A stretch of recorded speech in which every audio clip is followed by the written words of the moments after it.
मोअज़्ज़िज़ दोस्तों, आप तमाम देखने और सुनने वालों को अस्सलाम वालेकुम। मैं हूं अरमान असलम और आप देख रहे हैं हमारा यूट्यूब चैनल वॉइस ऑफ अरमान। नाजरीन, दुनिया की तारीख में ऐसे बहुत सारे बादशाह और फिरौन गुजरे हैं जिनको उनकी बादशाहत और दौलत के नशे ने मगरूर बना दिया। ये बदबख्त लोग अपनी बेशुमार मालो दौलत और बादशाहत के नशे में मस्त होकर तकब्बर में आ गए और अल्लाह तबारक व तआला की वहदानियत को ललकारने लगे और माअज़ल्लाह खुदाई का दावा कर बैठे। इसके बावजूद अल्लाह तबारक व ताला ने इनकी तरफ बेशुमार अंबिया अलैहिस्सलाम को मबूस फरमाया और उनको हिदायत की तरफ बुलाया। लेकिन ये बदबख्त लोग अपनी सरकशी और अना पर अड़े रहे और अल्लाह पाक की वहदानियत का इनकार करते रहे। जब ये लोग काबिल हिदायत ना रहे तो अल्लाह पाक ने इन लोगों को तबाह बर्बाद करके रख दिया और इनके नामो निशान को सब हस्ती से मिटा दिया गया। अल्लाह पाक ने इन झूठे खुदाई के दावेदारों को ऐसी इबरतनाक मौत दी कि आज भी लोग इनसे इबरत हासिल करते हैं। मौजूद दोस्तों, खुदाई का दावा करने वाले बदबख्तों में से एक बदबख्त शख्स शदाद भी था जिसने अल्लाह पाक की वहदानियत को ललकारा और सरकश और नाफरमान हो गया। आज की इस मुख्तसर वीडियो में हम आपको बताएंगे कि शदाद कौन था और किस तरह इसने अल्लाह पाक की नाफरमानी की और खुदाई का दावा किया और किस तरह दुनिया में इसने अपनी जन्नत तैयार की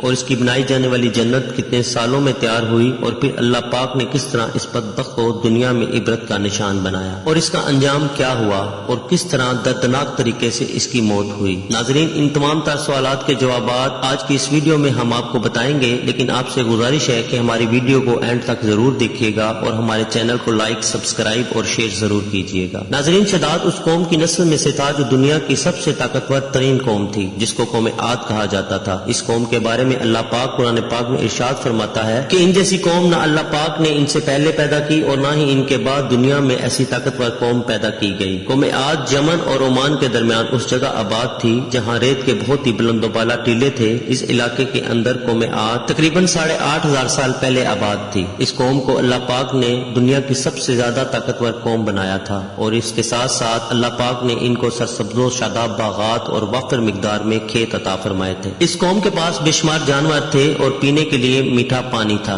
और इसके अलावा भी इनको बेशुमार नेमतों से नवाजा गया था। चुनाचे इस कदर मालो दौलत और नेमतों की वजह से ये कौम भटक गई थी और अल्लाह पाक के नाफरमान और बागी हो गए थे। इनकी हिदायत के लिए अल्लाह पाक ने इनकी तरफ हजरत हूद अलैहिस्सलाम को मबूस फरमाया और हजरत हूद अलैहिस्सलाम इनको अल्लाह पाक के हुक्म से तबलीग करने लगे और अल्लाह ताला की वहदानियत की तरफ बुलाने लगे। लेकिन ये कौम अपने कुफ्र और शिर्क से बाज न आई और हजरत हूद अलैहिस्सलाम का मजाक उड़ाने लगे। बड़े भाई के फौत होने के बाद शदाद ने हुकूमत संभाली और इस तरह ये सबसे ज्यादा ताकतवर कौम का बादशाह बन गया। शदाद की ये वसी और अरीज बादशाहत यमन से लेकर इराक तक और बाज रिवायात के मुताबिक ईरान तक फैली हुई थी। शदाद ने अपने ताकत के जोर पर बड़े बड़े बादशाहों को अपने मातहत कर दिया और जब हजरत हूद अलैहिस्सलाम ने शदाद को अल्लाह की वहदानियत की तरफ बुलाया और खुदा की इबादत करने का हुक्म दिया तो उस वक्त शदाद और हजरत हूद अलैहिस्सलाम के दरमियान एक जबरदस्त मुकालमा हुआ, जिसके नतीजे में शदाद ने हजरत हूद अलैहिस्सलाम से पूछा कि अगर मैं अल्लाह पर ईमान ले आऊं तो मुझे क्या हासिल होगा। तो हजरत हूद अलैहिस्सलाम ने फरमाया कि तुम पर जन्नत हलाल हो जाएगी। जन्नत का सुनकर शदाद ने हजरत हूद अलैहिस्सलाम से पूछा कि ये जन्नत क्या है। तो इन्होंने शदाद को जन्नत का नक्शा बताया और जन्नत की नेमतों के बारे में बताया।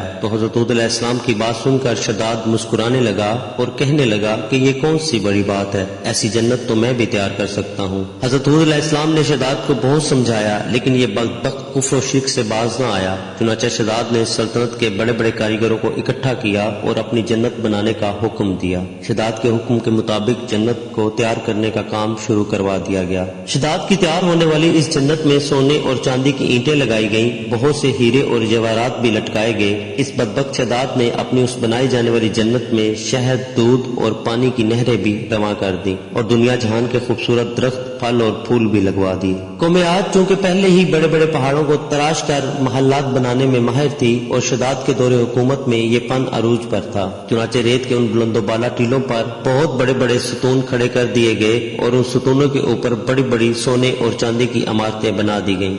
ने ये फैसला किया था कि जब तक उसकी बनाई जाने वाली जन्नत मुकम्मल तैयार नहीं हो जाती तब तक वो उसमें पांव नहीं रखेगा। चुनाचे शदाद के हुक्म पर जन्नत को बनाने का काम शुरू कर दिया गया और शदाद उसके मुकम्मल होने का बेसब्री से इंतजार करने लगा। शदाद की इस जन्नत को तैयार होने में तकरीबन 12 साल का अरसा लगा और जब ये जन्नत तैयार हो गई और उसको हर तरह से सजा दिया गया तो शदाद को इसकी जन्नत के तैयार होने का पैगाम पहुंचा दिया गया। ये सुनकर शदाद बहुत खुश हुआ और अपनी फौज को लेकर जन्नत को देखने के लिए निकल पड़ा। چنانچہ شداد جب اپنی تیار کی گئی جنت کے دروازے پر پہنچا ہی تھا تو اس نے اپنے سامنے ایک شخص کو کھڑا پایا۔ شداد اس کو دیکھتے ہی پہچان گیا اور اپنے حواریوں سے کہنے لگا کہ یہ شخص مجھے جنت میں داخل نہیں ہونے دے گا۔ تو اس وقت شداد کے حواریوں نے شداد سے پوچھا کہ یہ شخص کون ہے اور یہ جنت میں کیوں نہیں داخل ہونے دے گا؟ شداد نے اپنے حواریوں سے کہا کہ یہ ملک الموت علیہ السلام ہے جو میری روح قبض کرنے کے لیے آئے ہیں اور یہ مجھے جنت میں داخل نہیں ہونے دیں گے۔ اس وقت بدبخت شداد نے ملک الموت علیہ السلام سے عرض کیا کہ مجھے صرف اپنی جنت میں قدم رکھنے کی مہلت دے دی جائے، لیکن اللہ پاک کی طرف سے مقرر کردہ فرشتے نے جواب دیا کہ مجھے اللہ پاک کی طرف سے حکم ہے کہ میں تجھے تمہاری جنت کے اندر قدم نہ رکھنے دوں۔ شداد ملک الموت کے سامنے بہت رویا اور گڑ گڑایا، لیکن ملک الموت علیہ السلام نے اللہ پاک کے حکم کی تکمیل کرتے ہوئے شداد کی روح قبض کر لی۔ شداد کی موت کے بعد حضرت جبرائیل علیہ السلام نے ایک زوردار چیخ ماری اور شداد کی بنائی ہوئی ساری جنت زمین کے اندر دھنس گئی اور غائب ہو گئی۔ شداد کی اس عبرتناک موت کے بعد حضرت ہود علیہ السلام نے قوم عاد کو بہت سمجھایا، لیکن یہ قوم باز نہ آئی، حالانکہ شداد کا یہ عبرتناک انجام قوم عاد کے لیے کافی تھا۔ لیکن انسان کی عقل پر جب پردہ ہوتا ہے تو شداد ہو یا فرعون اس کو کسی کا انجام دکھائی نہیں دیتا۔ حضرت ہود علیہ السلام نے قوم عاد کو ہر طرح سے سمجھایا، اللہ کے حکم پر عمل کرنے کی تاکید کی، لیکن یہ قوم اپنی ہٹ درمی سے باز نہ آئی اور مسلسل کفر و شرک میں مبتلا رہی اور اللہ پاک کی نافرمانی کرتی رہی، حتیٰ کہ حضرت ہود علیہ السلام مایوس ہو گئے تو اللہ پاک نے حضرت ہود علیہ السلام کو حکم دیا کہ اپنے بندوں کو لے کر اس علاقے سے چلے جائیں۔ تو حضرت ہود علیہ السلام نے آخری بار اپنی قوم کو سمجھایا، لیکن اس قوم کو پھر بھی ذرا اثر نہ ہوا، تو حضرت ہود علیہ السلام اللہ پاک کے حکم کے مطابق اپنے ساتھیوں کے ساتھ اس علاقے سے روانہ ہو گئے۔ حضرت ہود علیہ السلام کے جانے کے بعد قوم عاد پر اللہ پاک نے خوفناک آندیاں مسلط کر دی، اور یہ خوفناک آندیاں اور طوفان 7 راتیں اور 8 دن تک چلتی رہی، یہاں تک کہ یہ قوم اپنے بلند و بالا عمارتوں اور سونے چاندی کے ستونوں سمیت زمین میں دھنسا دیے گئے، اور اس قوم پر اس قدر دردناک عذاب نازل کیا گیا کہ اس کا نام و نشان باقی نہ رہا۔ اس علاقے کو اللہ پاک نے اس طرح تباہ و برباد کر کے رکھ دیا کہ یہاں صرف ریت کے ٹیلے رہ گئے اور کسی بھی چیز کا نام و نشان نہ رہا۔ معزز دوستو، یہ تھا قوم عاد کی نافرمانیوں کا انجام۔ اللہ پاک ہمیشہ ہمیں سیدھے راستے پر چلنے کی توفیق عطا فرمائے اور اپنی رحمتوں کے سائے میں رکھے۔ ملتے ہیں بہت جلد ایک نئی ویڈیو کے ساتھ۔ اللہ رب العزت آپ کا حامی و ناصر ہو۔